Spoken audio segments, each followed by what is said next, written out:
আসসালামু আলাইকুম। কেমন আছেন বন্ধুরা? আশা করছি ভালো আছেন। দেশে বিশাল একটি প্রাকৃতিক দুর্যোগ হয়ে গেছে। আমরা জানি উপকূলীয় অঞ্চলের মানুষেরা খুব দুর্ভোগে আছেন। যারা দুর্ভোগে আছেন তাদের দুর্ভোগ খুব দ্রুতই লাঘব হোক, অন্তত কমে যাক, সেটুকু আমরা কামনা করতেই পারি। আবার এসেছি আমি আপনাদের জন্য এক কাপ চা নিয়ে আরেকটি বিষয়ে কথা বলতে। সেটি হচ্ছে যে মজার বিষয়, দুদিন আগেই পত্রিকার রিপোর্টে দেখলাম যে গাজীপুরে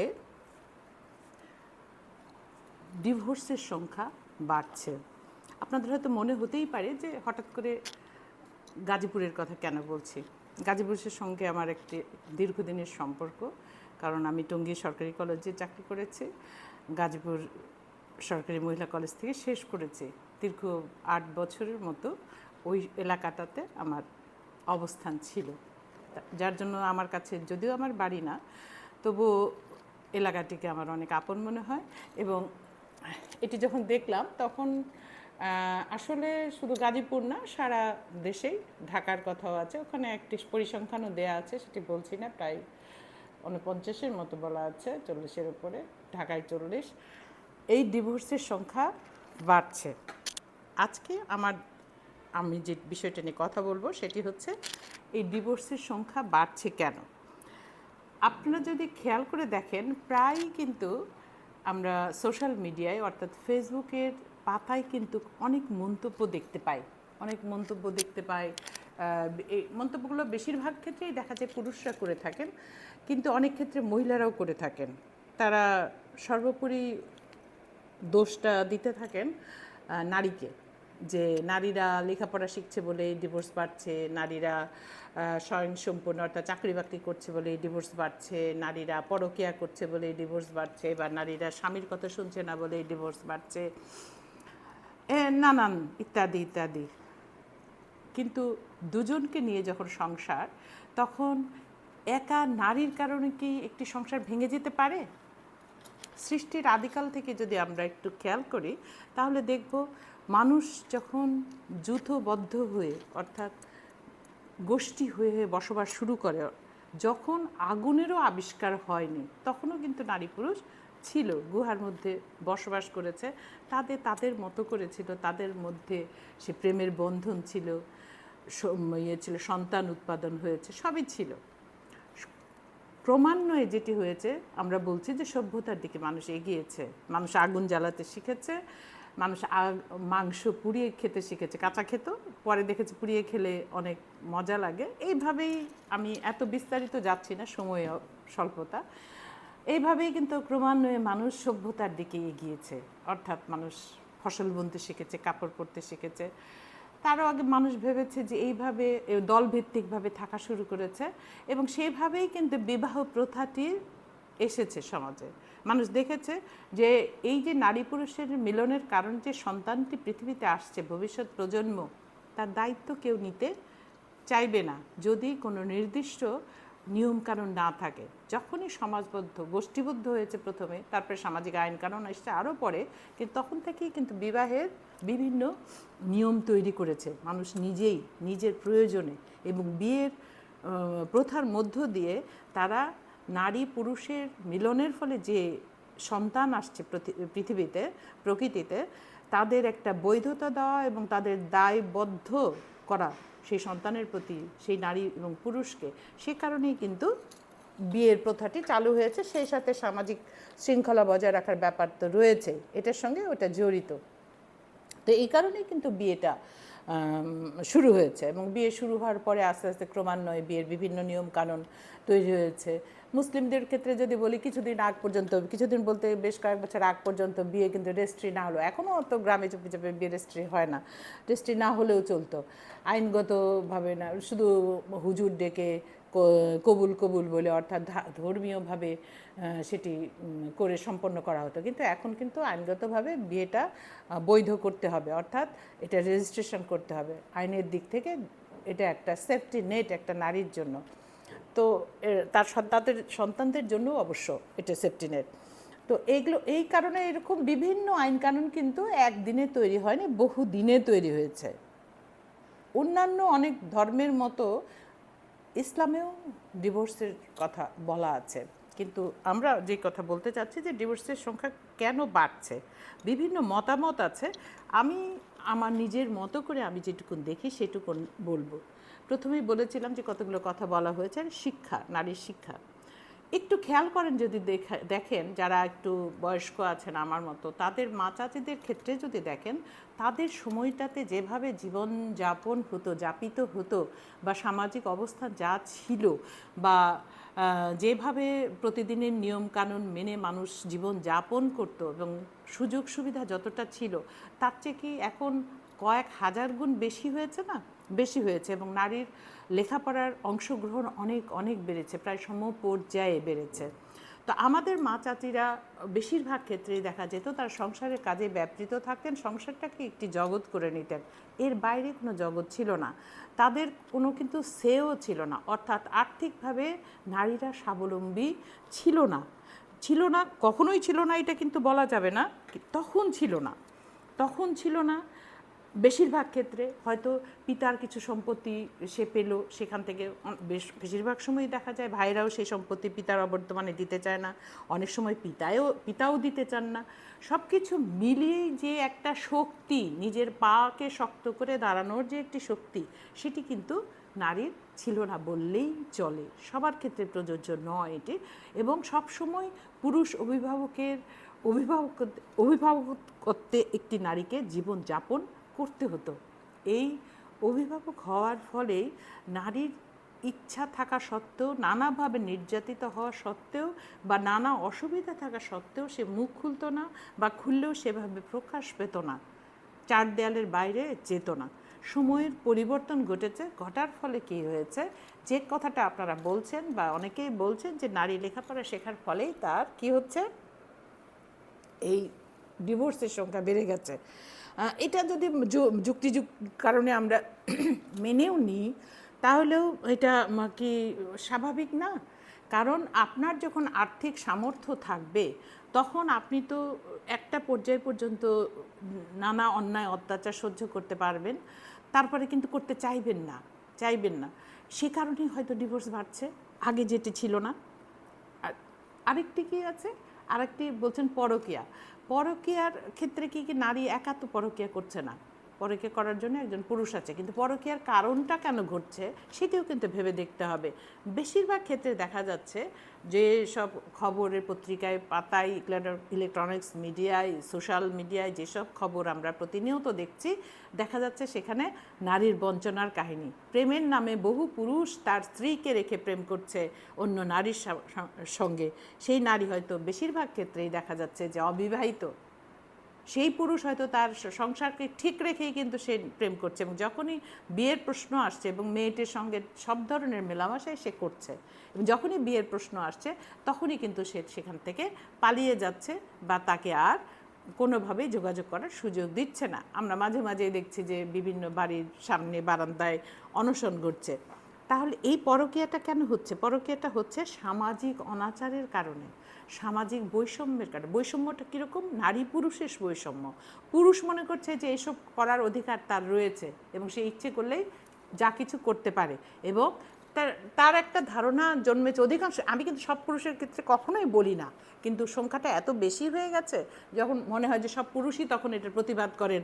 বহু পুরুষই আমার ভিডিওতে বলেন এসে যে সবাই কি এরকম না, সবাই এরকম না, কিন্তু সংখ্যাটা যখন আধিক্য হয়, অর্থাৎ সংখ্যাধিক্য হয়, বেড়ে যায়, তখন কিন্তু মনে হয় যে সবাই এর মধ্যে ইনভলভ, এবং পুরুষ নিজেও জানেন কিন্তু বুকে হাত দিয়ে।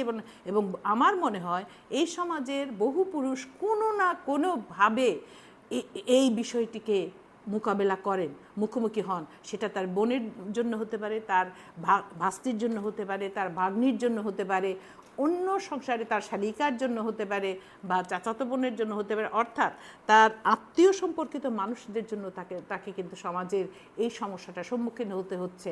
তখন কিন্তু তিনি পুরুষকেই দোষ দিচ্ছেন, তখন কিন্তু নারীকে দিচ্ছেন না। কিন্তু নিজে যখন এই ধরনের কাজ করছেন, তখন কিন্তু তিনি নারীকে দোষ দিচ্ছেন যে নারীর কারণে হচ্ছে। পরকীয়াটা হচ্ছে নারীর কারণে। অনেকে অবশ্য পোশাকের কথাও বলে থাকেন, অনেকেই বলে থাকেন যে নারীর স্বাধীনতা, সে কারণে ডিভোর্সের সংখ্যা বাড়ছে। না, সেটি নয়। আমি একটি কেস হিস্ট্রি দেখলাম, সেখানে দেখা যাচ্ছে যে মেয়েরা বিয়ের পরেই খুব বেশি ইদানিং ডিভোর্স হচ্ছে, সেটা 1-2 বছরের মধ্যে এই সংখ্যাটা অনেক বেড়ে গেছে। কারণটা কি? কারণটা হচ্ছে যেটুক আমি বুঝতে পেরেছি বিশ্লেষণ করে, আমার মনে হয়েছে, সেটি যে সঠিক তা নয়, আমার মনে হওয়াটাই বলছে, সেটি হচ্ছে সেই সব মেয়েরা কিন্তু সবাই এস্টাবলিশড, চাকরি বাকরি করে, বিভিন্নভাবে আর্থিকভাবে তারা সক্ষম, অর্থাৎ আর্থিক কোনো সমস্যা তার নাই, নিজেই সে ইনকাম করে। সেক্ষেত্রে হচ্ছে কি, যখনই তার হাজব্যান্ডের কাছ থেকে সে প্রত্যাশিত তো নয়ই, সামান্যতম সম্মানটুকু পাচ্ছে না, অনেক সময় নির্যাতনের শিকার হচ্ছে, অনেক সময় যৌতুকের শিকার হচ্ছে। হয়তো বলবেন যে শিক্ষিত লোকের মধ্যে যৌতুকের কি ব্যাপার থাকে, থাকে থাকে সেখানে ব্যাপারটা আবার অন্যরকম থাকে। তো শিকার হচ্ছে, তখন সেই মেয়েটি ভাবছে যে এখনও বাচ্চা কাচ্চা হয়নি, এখনই যদি আমি ডিভোর্সটা করে নিই বা ডিভোর্সটা দিতে পারি, তাহলে আরেকটি বাচ্চা আসার পরে সেই বাচ্চাটা যে বিড়ম্বনার শিকার হবে সেটি যা হবে না, ক্ষতি যা হচ্ছে আমার, কষ্ট যা হচ্ছে আমার, অসম্মান যা হচ্ছে আমার। অর্থাৎ নারী তার ভবিষ্যৎ প্রজন্মকে এই অসম্মানের দিকে টেনে আনতে চাইছে না। আর চাইছে না বলেই কী হচ্ছে, সে মনে করছে ঠিক আছে, যেহেতু বাচ্চা কাচ্চা হয়নি সেহেতু এখনই ডিভোর্স হয়ে যাক। অর্থাৎ বিয়ের পরে ডিভোর্সের সংখ্যা বেড়ে গেছে। 1-2 বছরের মাথায় এই সংখ্যাটা কিন্তু অনেক বেশি হচ্ছে আগের তুলনায়।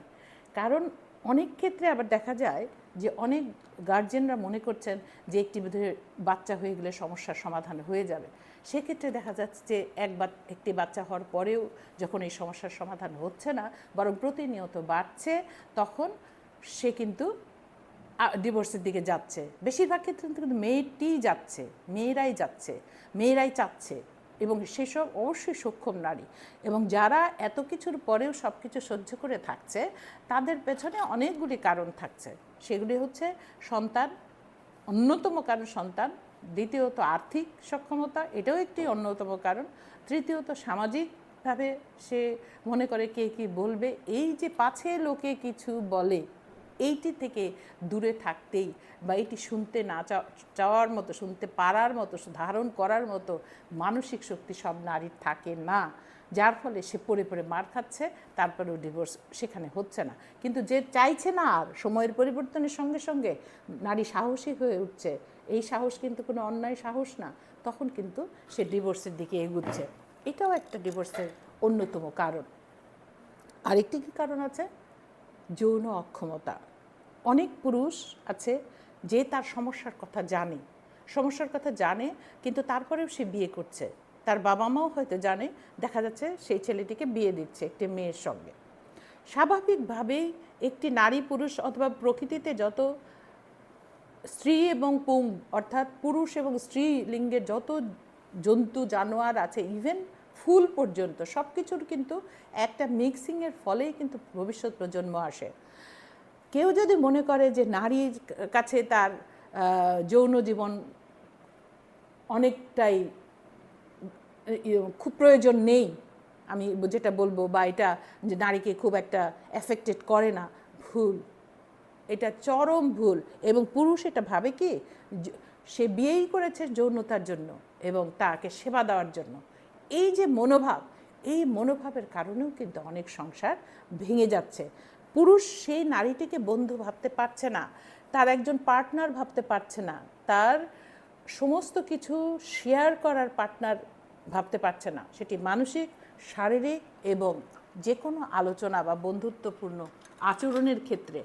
এবং পারে না বলেই সে নারীকে অনেক কিছু থেকে দূরে রাখতে চায়। অর্থাৎ মনে করে সে নারীর কাজ হচ্ছে রাত্রিবেলা তাকে সঙ্গ দেওয়া, আর দিনের বেলা তার বাচ্চার পরিচর্যা করা, আত্মীয় স্বজনের দেখাশোনা করা এবং রান্নাবাড়া করা।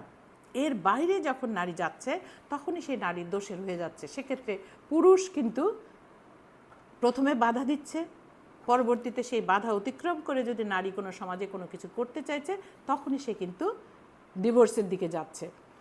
তাহলে এখানে আরেকটি বিষয় বলে নিই, সেটি হচ্ছে সন্তান না হওয়ার ক্ষেত্রেও দেখা যাচ্ছে ডিভোর্স বেড়ে যাচ্ছে। এখানে দেখা যায় যে একটি দম্পতি বিয়ের 5-6 বছর বা 7-8 বছর হয়ে গেছে, বাচ্চা কাচ্চা হয় নাই, শুধু মেয়েটির পরীক্ষা নিরীক্ষা করা হচ্ছে। মেয়েটির পরীক্ষা নিরীক্ষার ফলে কিন্তু কোনো ফলাফল আসছে না। ডাক্তার তাকে বারবারই বলছে, অনেক সময় বলে দিচ্ছে যে হ্যাঁ আপনার মা হওয়াতে সমস্যা আছে, কিন্তু অনেক সময় দেখা যাচ্ছে বলছে যে না সমস্যা নাই, যে কোনো সময় আপনি কনসিভ করতে পারেন। আবার অনেক সময় বলছে, কারণ এসব ক্ষেত্রে যেহেতু দুজনের মিলনে একটি সন্তান আসছে, সেহেতু একজনের পরীক্ষা নিরীক্ষা যথেষ্ট নয়। যখনই বলছে যে তার হাজব্যান্ডের পরীক্ষা নিরীক্ষা করা দরকার, তখন তার হাজব্যান্ড কিন্তু রাজি হচ্ছে না। এমনকি সেই পুরুষের যদি কোনো শারীরিক দুর্বলতা থেকে থাকে, তার মা বাবার যদি জানা থাকে, তারাও কিন্তু সেই বউর উপর অর্থাৎ মেয়েটির উপর খড়গহস্ত হচ্ছে, বলছে না ছেলের কিছু পরীক্ষা করতে হবে, ছেলের কোনো দোষ থাকে না। এটা কিন্তু একটা বিশাল কথা, ছেলেদের কোনো দোষ থাকে না। কিন্তু পরবর্তীতে দেখা যায় এরকম বহু কেস আছে, দেখা গেছে পরীক্ষা নিরীক্ষা করে ছেলেটি পিতা হওয়ার অযোগ্য। সেসব ক্ষেত্রেও কিন্তু সংসার ভেঙে যাচ্ছে। মেয়েটি অযোগ্য হলে তো যাচ্ছেই, পুরুষ দুদিনও দেরি করছে না, 2-4 দিনও, কারণ তার বংশধর লাগবে, তার পিতামাতার বংশধর লাগবে, নারীকে সে কোনো স্পেয়ার করছে না, একদম এক্সেপশনাল ঘটনা ছাড়া। কিন্তু নারীর ক্ষেত্রে অনেক ক্ষেত্রে দেখা যাচ্ছে মেয়েটি মুখ বুজে মাতৃত্বের যন্ত্রণা থেকে বঞ্চিত হওয়ার পরেও সেই পুরুষের সংসার করে যাচ্ছে। কিন্তু এখানে আবার আরেকটি মজা কাজ করে, পুরুষ তার হীনমন্যতায় ভোগে এবং এই হীনমন্যতা থেকে নারীর উপর অত্যাচার শুরু করে। সব ক্ষেত্রে দেখবেন পুরুষ যদি বেতন কম পায়, দুজনেই যদি চাকরি করে, বেতন কম পায় নারীর চেয়ে, তাহলে কি করে, সে হীনমন্যতায় ভোগে। কারণ তাকে ছোটবেলা থেকেই বলে দেওয়া হয় তুমি সর্বশ্রেষ্ঠ, তুমি পৃথিবীর মানে যত জীব জন্তু আছে সব কিছুর মধ্যে পুরুষ হচ্ছে সর্বশ্রেষ্ঠ। এই বোধটা নিয়ে সে বেড়ে ওঠে। দেখবেন ছেলে বাচ্চা পড়ে গেলে বলে ছেলেরা কাঁদে না। এই যে কাঁদে না, ছেলেরা কেন কাঁদবে না? ছেলেরা ব্যথা পায় না? ব্যথা তো পায়। তো সে কারণেই সে কিন্তু ওই মনোভাবটা নিয়ে থাকে। যখন তার স্ত্রী তার চেয়ে অনেক বেশি ইনকাম করে, তখন সে সেটা নিতে পারে না। আমার পরিচিতর মধ্যে অনেকগুলি ঘটনা আমি দেখেছি, সংসার ভেঙেও গেছে। এমন ঘটনা আমি দেখেছি যে ছেলেটির চেয়ে মেয়েটির রেজাল্ট অনেক ভালো, সে কারণেও সংসার ভেঙে গেছে। এরকমও দেখেছি মজার ব্যাপার, যে ছেলেটি ভুল বলছে, মেয়েটি কারেকশান করছে না, কারণ মেয়েটি যদি কারেকশান করে দেয় তাহলে ছেলেটি মেয়েটির উপর ঝাঁপিয়ে পড়বে, অর্থাৎ তার উপর অত্যাচার শুরু করবে, যে সে কম জানে। এটা কিসের জন্য হয়? এটা হচ্ছে হীনমন্যতা থেকে হয়।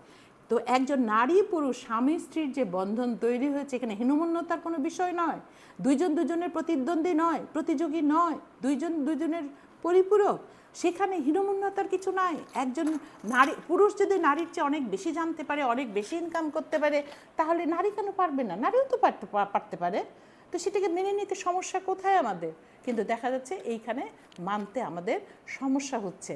আর কি হচ্ছে, এই হীনমন্যতা বোধ থেকেই পুরুষ কিন্তু মানসিক রোগীতে পরিণত হচ্ছে। এবং সেই বউ যদি সুন্দরী হয় তাহলে তো কথাই নাই, তখন সে সন্দেহ করা শুরু করছে।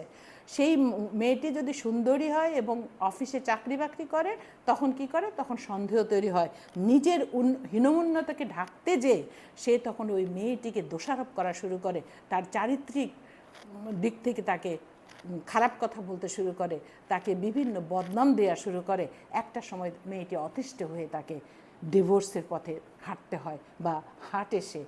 এরকম তার মানে এই নয় যে পরকীয়া হচ্ছে না, হচ্ছে, কিন্তু পরকীয়া হচ্ছে না তা নয়, কিন্তু এই পরকীয়ার কারণ কিন্তু আমাদের পরিবারেই লুকিয়ে আছে, সেটা দেখতে হবে।